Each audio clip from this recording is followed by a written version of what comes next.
오늘 어떤 목사님과 대화를 나누다가 트랜스전더 그리고 동성애자들에 대한 이야기가 나왔습니다. 이 사람들에 대해서 허용하는 법을 만들면 안 된다.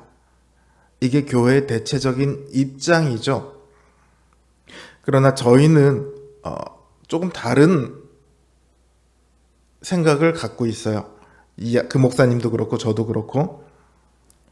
사도 바울은 교회 밖에 있는 사람들이야 우리가 상관할 것이 무엇이 있냐면서 오히려 교회 안에 있는 이들의 문제를 다스리라 이렇게 말을 합니다. 동성애자들을 허용하는 법은 바울의 표현대로라면 교회 밖에 있는 어디까지나 사회법입니다. 사회법은 사회의 논리로 풀어야 해요. 교회가 정하는 모든 죄를 사회법으로 다 죄라고 말할 수 없습니다. 예를 들어 신약 성경에서 가장 큰 죄 중에 하나는 사랑하지 않는 죄입니다. 주님의 유일한 계명이 사랑하라니까요. 세상 법에다 두고 사랑하지 않는 죄를 만들 수 있을까요? 그럴 수 없겠죠. 사회법은 사회의 논리로 풀어야 합니다. 여기에 하나님의 말씀이 들어가면요. 그 사회는 종교가 정치를 다스리게 되거든요. 근데 역사적으로 봤을 때 종교가 정치를 다스리면 종교에도 불행하고 정치에도 불행한 결론이 언제든지 나왔습니다. 이건 역사가 증명하고 있는 거죠. 저는 동성애를 옹호하고자 하는 것이 아닙니다. 동성애는 어떻게 말해도 성경적으로 죄임이 명백합니다. 다만 제가 말씀드리는 것은 왜 동성애에 대해서만 그렇게 결사적으로 반대하느냐 이 말씀이에요. 사회법으로 동성애를 허용할 것인지 말 것인지 이것도 의미가 있습니다. 그런데 우리가 보다 집중해야 될 것은 교회 내의 문제거든요. 교회 내 동성애자가 얼마나 될까요? 1000만 기독교인이라고 하는데 그 중에 동성애자의 수가 얼마나 될까요? 정말 얼마 안 될 거예요. 그러나 교회 내에 동성애가 아닌 심각하면서도 교회 내에 만연해 있는 그런 죄에 대해서는 왜 그렇게 침묵하는지 모르겠습니다.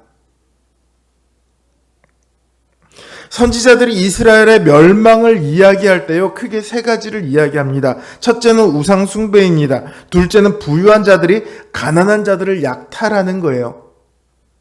세 번째는 그걸 심판해야 될 재판이 돈을 받고 부유한 자들에게 유리하게 판결을 하는 죄입니다. 이 세 가지 죄의 바탕에는 탐욕이 있습니다.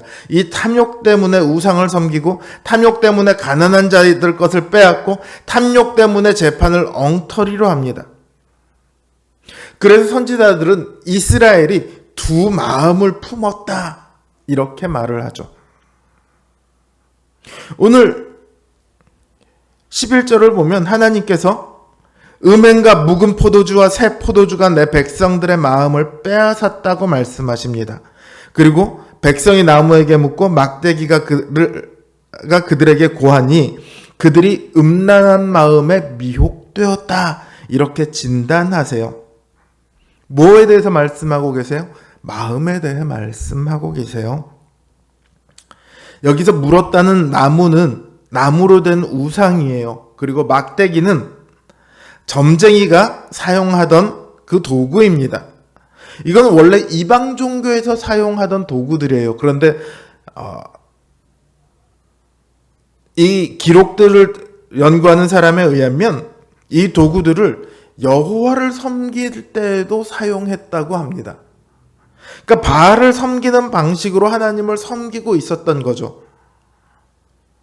그만큼 하나님과 바알, 여기 대해서 구분조차 하지 못하고 있는 거예요.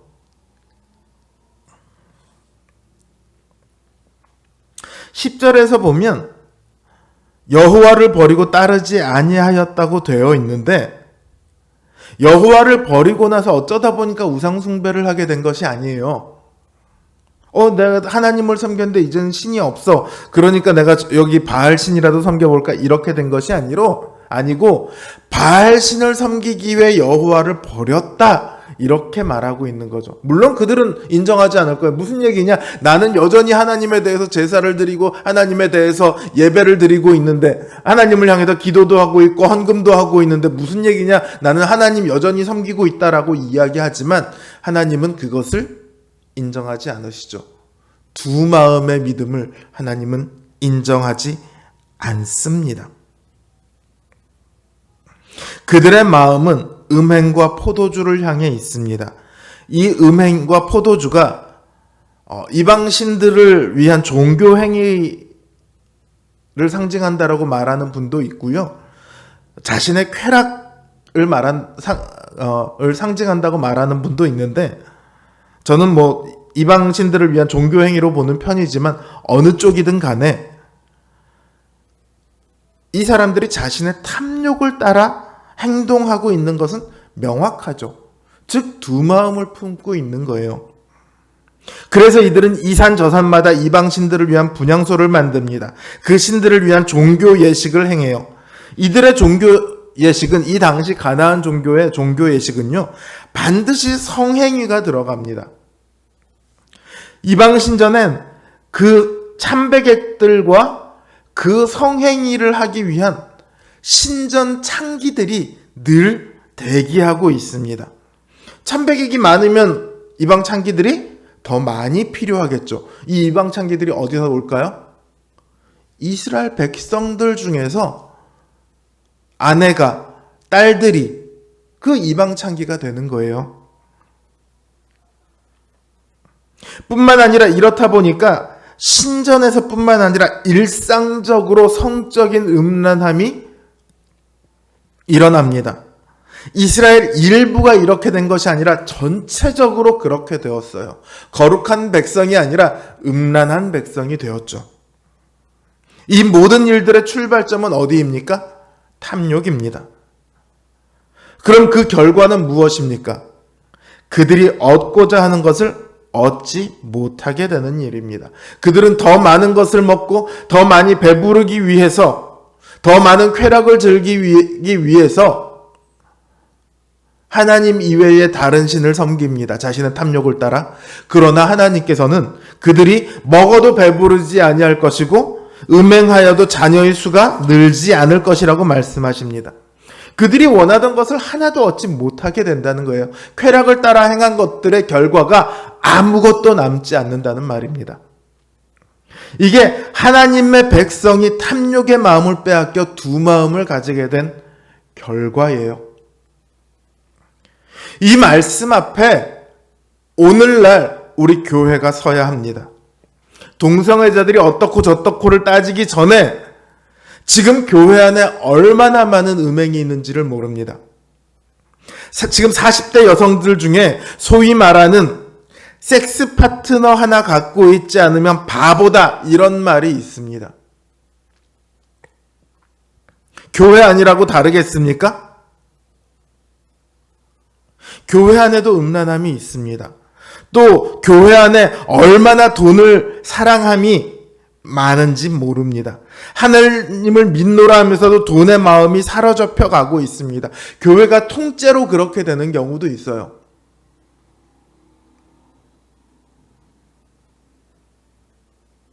어떤 분이 이런 말을 하더라고요. 나는 몇 억을 줘도 하나님과 믿음을 바꾸지 않겠어라고 말하는 사람이 있다면 정말로 믿음이 좋은 사람일 수도 있지만 돈이 적어서 그렇게 말할 수도 있다. 다른 말로 말하면 몇십억 줄게, 너 믿음을 포기할래? 혹은 몇백억 줄게, 믿음을 포기할래? 몇천억 줄게, 믿음을 포기할래? 라고 물었을 때 다른 대답이 나올 수도 있다는 거죠. 거짓말 안 하고 500억을 줄 테니까 교회 안 다닐래? 라고 말하면 한국 교회 교인들 중에 얼마 정도가 교회를 안 나오게 될까요?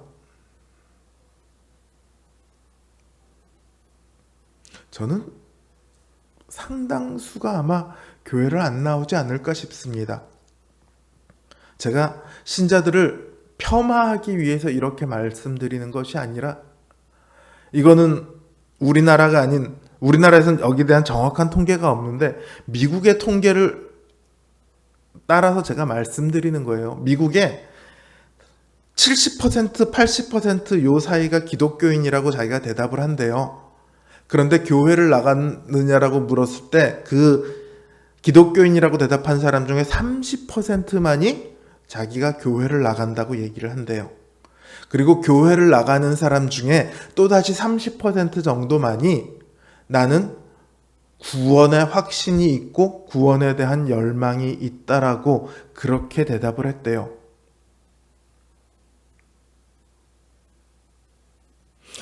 기독교인이라고 스스로 말하는 사람 중에 10%만이 구원의 소망을 바라고 있고 구원의 확신을 가지고 있다. 이렇게 답을 했다는 거죠. 한국 교회는 과연 얼마나 될까요?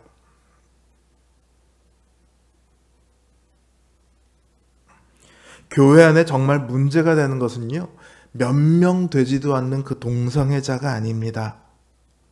술, 담배가 문제가 아니에요. 주일날 교회를 빠지는 것이 문제가 아닙니다. 이런 것들도 물론 문제가 되기는 하지만 그것과 비교를 할 수도 없는 문제는 교회가 점점 두 마음을 품어가고 있다는 사실이에요. 주님께서요, 하나님과 돈을 함께 섬길 수 없다고 하셨듯이 그 어떤 것도 하나님과 바꿀 수도 혹은 하나님과 섞을 수도 없습니다. 우리의 믿음에 대해서 하나님은 정금 같은 믿음이다, 다른 불순함이 없는 믿음이다라고 말씀을 하셨어요. 오늘 이 질문 앞에서 우리는 대답을 해야 합니다. 당신은 하나님을 향한 한 마음을 가지고 있습니까? 그 무엇과도 하나님과 바꾸지 않겠노라고 결심하고 그 결심을 따라 살아가고 계십니까? 하나님을 위해서라면 내가 가진 다른 모든 것들을 다 버릴 수 있습니까? 이 대답에 여러분은 뭐라고 대답을 하시겠습니까? 자신 있게 예! 라고 대답을 할 수는 없을지언정 예, 그렇게 되기를 원합니다 라고까지는 대답을 할 수 있어야 될 거 아니에요. 그쵸? 여기 네 그렇습니다 라고 자신 있게 답할 수 있는 사람이 얼마나 되겠습니까? 그러나 그렇게 되기를 바랍니다까지는 적어도 우리가 대답을 할 수 있어야 되지 않겠습니까? 사랑하는 성도 여러분, 성령님의 도우심을 구하십시오. 우리가 이 대답에 옳은 대답을 이 질문에 옳은 대답을 내릴 수 있도록, 또 그 대답대로 우리의 믿음을 지켜갈 수 있도록 성령님의 도우심을 구하십시오. 오직 한 마음으로 예수님을 알고 하나님을 믿고 사랑하고 섬기게 되어갈 때 우리의 삶과 우리 교회의 모습이 하나님께서 사랑하시는 모습, 하나님께서 기대하시는 그런 모습으로 점점 변화되어 갈 것입니다. 하나님 앞에 순결한 성도, 거룩한 교회가 될 수 있기를 주님의 이름으로 간곡히 기원합니다.